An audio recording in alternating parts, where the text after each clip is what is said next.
I'm going to give a doubler. I want to widen up his vocal a little bit. So I'm going to go ahead and type in doubler, look in my plugins, and then we've got the Waves doubler stereo. I'll go for stereo. So I'm going to create another return track and put it right here under E. Now, the reason why I'm using these return tracks and sends rather than putting the doubler on there, I might experiment. Sometimes I'll just put a doubler directly onto the lead vocal and have it be a part of the signature, like the actual DNA of the vocal. But I want to be able to just to control the balance between this, and you can do that here in direct and drive. But I also might want to use this same plugin on other vocal tracks. So rather than dropping the same doubler in multiple different tracks, I want to save on some resource and CPU. So I'm putting the doubler on a return track. That way I can free up some of my processing by having multiple sends to one plugin. And that's pretty cool and important.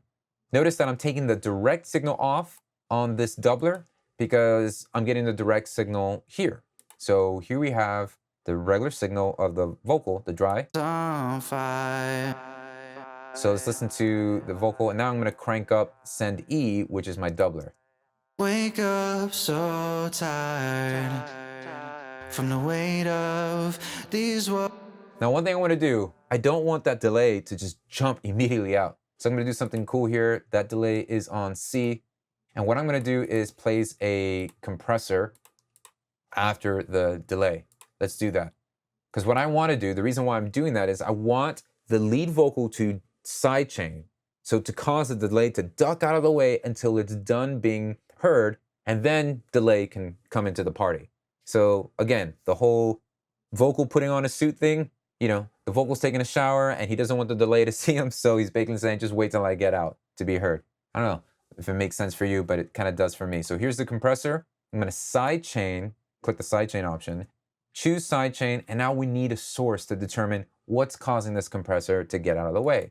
In this case, it's going to be lead vocals. It's the lead vocal bus. And so I'm going to actually put in lead vocal bus. And that way it's easier for me to find, as you saw there when I scroll through certain things. So now we have this delay, and let's adjust the sidechain. Wake up so tired from the weight of these woes in my mind. Listen to it now without the compressor. Wake up so tired from the weight of.